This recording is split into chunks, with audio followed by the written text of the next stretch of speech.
talent is not what missing.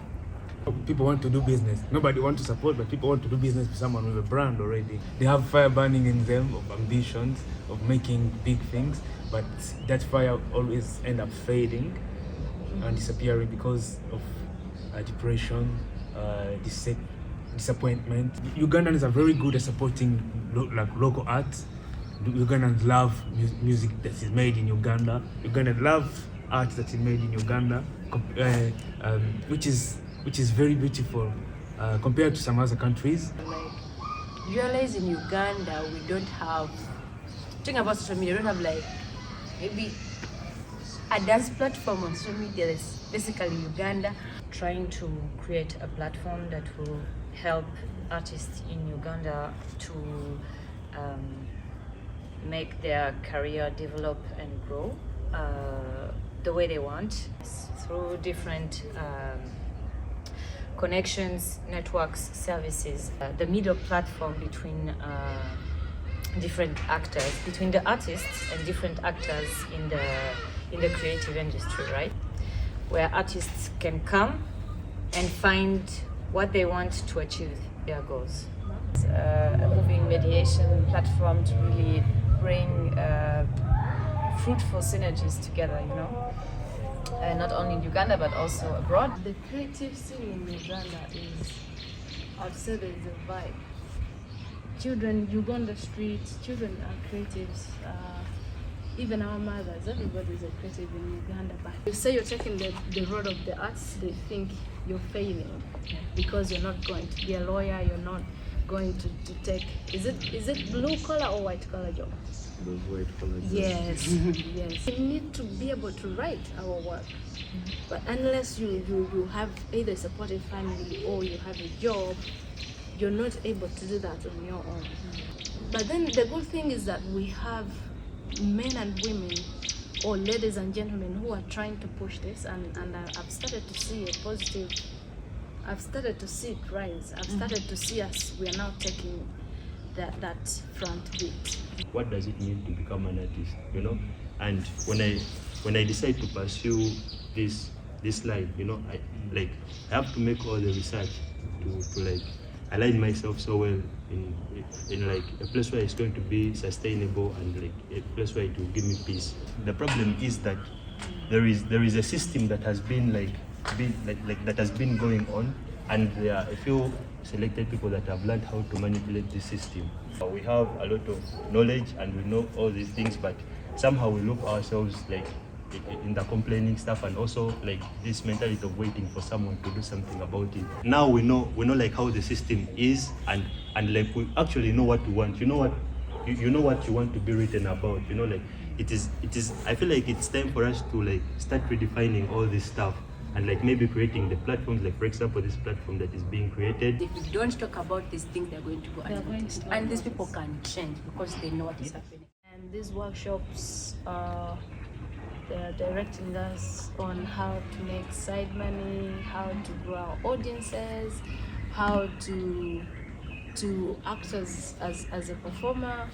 And I believe I have grown a lot with these workshops. They don't know how much time you've taken just to come up with something for those few minutes. So I want to understand, how do I charge myself to be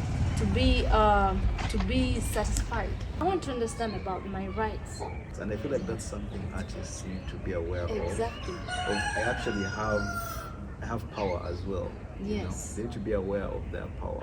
It's good to have people around you, even though you are independent. Doesn't mean you are alone. Like, for one more time.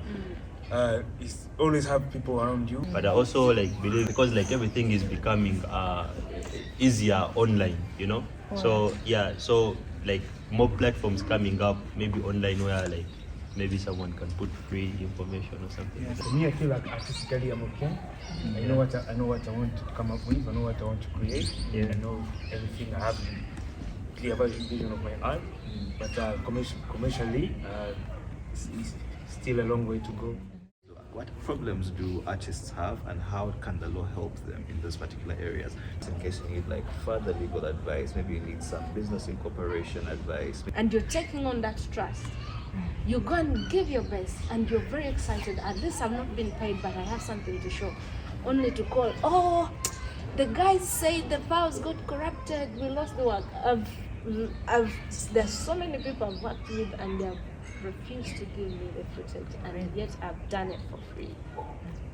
And we have had that agreement. So I want to understand about those MOUs.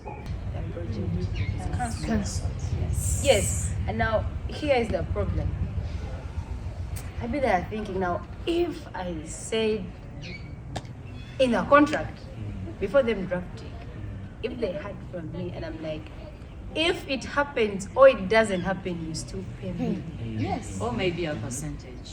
Or maybe you give me half a percentage. Money. They use that chance to draft their own. I think I understand the challenge. I accept the challenge of where art is putting me, but it's scary, man. It's scary. Of course, I don't know how it's for you guys, but for me, I know that I'm not alone. you're not alone. Yeah. So we really chose this life. We chose this to be our lifestyle. We chose to do this for the rest of our lives. But then I think it's good to let you all that is scary sometimes. For example, you'll be there and be challenged, like, that's what have you done? What have we done for ourselves? Like, who do we look up to? People have disappointed you that you should be looking up to, or you feel like you can even go beyond them, but they're like this, and like, will I manage? And that brings pressure. You understand? It brings pressure in terms of creating content, in terms of so many things that happen, like when to pull up a big show. But that's a disease for Europe. Why would you be depressed? How would a safe and accessible space look for you guys to talk about your personal challenges? I don't want to feel judged. Hardworking, sleepless nights and all that. I think that for me, that's the only way I do my things, and my biggest strength is the courage. For the whole of this year, I just decided to sit back and learn, and I've been learning. I've been watching how other artists are doing it, and I'm getting inspired. So you prefer to guide the direction? Yeah, so I prefer to be the director and let my manager follow the ideas. For me, in that line, I believe more in like building relationships with people and partnerships. The artists who are just there like for the sake of being artists, Yes. or however good they are, and the artists who are like actually creating like relationships with the people like involved in the whole space. like Yes. space, not even like only the managers. So, like it can like it can show and it can impact your art, but you don't think about the sustainability, how to treat people.